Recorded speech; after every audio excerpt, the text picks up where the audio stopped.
ರವೀಸ್ ಅಡುಗೆಗೆ ಸ್ವಾಗತ. ಇವತ್ತು ಬದನೆಕಾಯಿ ತವಾ ಫ್ರೈ ಮಾಡ್ತಾ ಇದ್ದೀನಿ. ಯಾವಾಗಲೂ ಮನೇಲಿ ಬಜ್ಜಿ ಬೋಂಡ ಮಾಡ್ತಾನೆ ಇರ್ತೀವಿ. ಈ ಥರನೂ ಒಂದು ಸತಿ ಮಾಡಿ ನೋಡಿ, ಟೇಸ್ಟ್ ತುಂಬ ಚೆನ್ನಾಗಿರುತ್ತೆ. ಮಕ್ಕಳು ಇಷ್ಟಪಟ್ಟು ತಿಂತಾರೆ. ನೀವಿನ್ನೂ ನಮ್ಮ ಚಾನಲ್ಗೆ ಸಬ್ಸ್ಕ್ರೈಬ್ ಆಗಿಲ್ಲ ಅಂದರೆ ಸಬ್ಸ್ಕ್ರೈಬ್ ಮಾಡ್ಕೊಳ್ಳಿ. ಹಾಗೆ ಪಕ್ಕದಲ್ಲಿರೋ ಬೆಲ್ ಐಕನ್ನು ಕ್ಲಿಕ್ ಮಾಡಿ.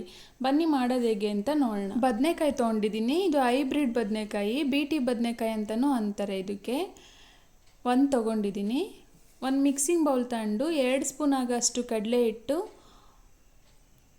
ಅರ್ಧ ಸ್ಪೂನ್ ಆಗೋಷ್ಟು ಅರಿಶಿನ ಪುಡಿ, ಖಾರಕ್ಕೆ ಎಷ್ಟು ಬೇಕೋ ಅಷ್ಟು ಚಿಲ್ಲಿ ಪೌಡರ್ ಹಾಕ್ಕೊಳ್ಳಿ. 1 ಸ್ಪೂನ್ ಆಗೋಷ್ಟು ಗರಂ ಮಸಾಲ, 1 ಸ್ಪೂನ್ ಆಗೋಷ್ಟು ಧನಿಯಾ ಪುಡಿ, ರುಚಿಗೆ ಎಷ್ಟು ಬೇಕೋ ಅಷ್ಟು ಉಪ್ಪು ಹಾಕ್ಕೊಳ್ಳೋಣ.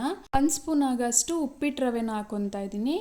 ಹಾಗೆ 1 ಸ್ಪೂನ್ ಆಗೋಷ್ಟು ಶುಂಠಿ ಬೆಳ್ಳುಳ್ಳಿ ಪೇಸ್ಟ್ನ ಹಾಕಿ ಚೆನ್ನಾಗಿ ಮಿಕ್ಸ್ ಮಾಡ್ಕೊಳ್ಳಿ. ಬದನೆಕಾಯಿನ ಈ ಸೈಜಿಗೆ ಕಟ್ ಮಾಡ್ಕೊಳ್ಳಿ. ಜಾಸ್ತಿ ದಪ್ಪನೂ ಇರಬಾರ್ದು, ತೆಳುವಾಗೂ ಇರಬಾರ್ದು, ಮೀಡಿಯಮಾಗೆ ಕಟ್ ಮಾಡ್ಕೊಬೇಕು. ನೋಡಿ, ಎಲ್ಲ ಕಟ್ ಮಾಡಿ ಇಟ್ಕೊಂಡಿದ್ದೀನಿ. ನೀರೆಲ್ಲ ಹಾಕೋ ಅವಶ್ಯಕತೆ ಇರಲ್ಲ, ಬದನೆಕಾಯಿ ನೀರು ಬಿಟ್ಕೊಳ್ಳುತ್ತೆ. ಈ ಥರ ಅದ್ದಿ ಅದನ್ನು ಪ್ರೆಸ್ ಮಾಡಿದ್ರೆ ಸಾಕು, ಮಸಾಲ ಎಲ್ಲ ಅಂಟ್ಕೊಂಡ್ಬಿಡುತ್ತೆ. ಅದಕ್ಕೆ ಈ ಥರ ಮಾಡಿ ಎಲ್ಲದನ್ನು ಒಂದು ತಟ್ಟೆಗೆ ಎತ್ತಿಟ್ಕೊಂಡಿದ್ದೀನಿ. ಒಂದು 10 ನಿಮಿಷ ಬಿಟ್ಟರೆ ಸಾಕು, ಅದಕ್ಕೆಲ್ಲ ಮಸಾಲ ಹೊಂದ್ಕೊಂಡಿರುತ್ತೆ. ತವಾ ಇಟ್ಕೊಂಡಿದ್ದೀನಿ ಸ್ಟವ್ ಮೇಲೆ, ಸ್ವಲ್ಪ ಎಣ್ಣೆ ಹಾಕ್ಕೊಂಡಿದ್ದೀನಿ. ಎಣ್ಣೆ ಬಿಸಿ ಆದಮೇಲೆ ನಾವು ಸ್ಲೈಸಸ್ ಮಾಡಿ ಇಟ್ಕೊಂಡಿದ್ವಲ್ಲ ಅದನ್ನೆಲ್ಲ ಹಾಕ್ಕೊಳ್ಳೋಣ.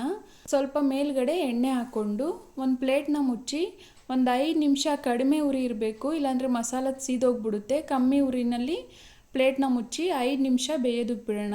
5 ನಿಮಿಷ ಆದಮೇಲೆ ನೋಡ್ತಾ ಇದ್ದೀನಿ, ಬದನೆಕಾಯಿ ಒಂದು ಸೈಡ್ ಚೆನ್ನಾಗಿ ಬೆಂದಿದೆ. ಅದನ್ನು ತಿರುವಾಕಿ ಇನ್ನೊಂದು ಸೈಡು ಸ್ಲೈಸ್ನೆಲ್ಲ ಬೇಯಿಸ್ಕೊಳ್ಳೋಣ. ಒಂದು ಪ್ಲೇಟ್ನ ಮುಚ್ಚಿ 2 ನಿಮಿಷ ಬೇಯೋದಕ್ಕೆ ಬಿಡೋಣ. ಸಾಕು, 2 ನಿಮಿಷ ಬೇಯಿಸ್ಕೊಂಡ್ರೆ ಬದನೆಕಾಯಿ ಬೆಂದೋಗುತ್ತೆ. ನೋಡಿ, ಆಗಿದೆ. ಇವಾಗ ಬದನೆಕಾಯಿ ತವಾ ಫ್ರೈ ರೆಡಿ ಆಯಿತು. ಖಾರವಾಗಿ ತುಂಬ ಚೆನ್ನಾಗಿರುತ್ತೆ. ಮಕ್ಕಳಂತೂ ತುಂಬ ಇಷ್ಟಪಟ್ಟು ತಿಂತಾರೆ. ಸಂಜೆ ಸ್ನ್ಯಾಕ್ಸಿಗೆ ಒಳ್ಳೆ ರೆಸಿಪಿ ಇದು. ರಸಮ್ ರೈಸ್ ಜೊತೆಗೆ ಸೈಡ್ಸಿಗೂ ಆಗುತ್ತೆ ಇದು. ಈ ವಿಡಿಯೋ ನಿಮಗೆ ಇಷ್ಟ ಆಗಿದರೆ ಲೈಕ್ ಮಾಡಿ, ಶೇರ್ ಮಾಡಿ, ಸಬ್ಸ್ಕ್ರೈಬ್ ಮಾಡಿ. ನಿಮ್ಮ ಅನಿಸಿಕೆನ ಕಮೆಂಟ್ ಮೂಲಕ ತಿಳಿಸಿ.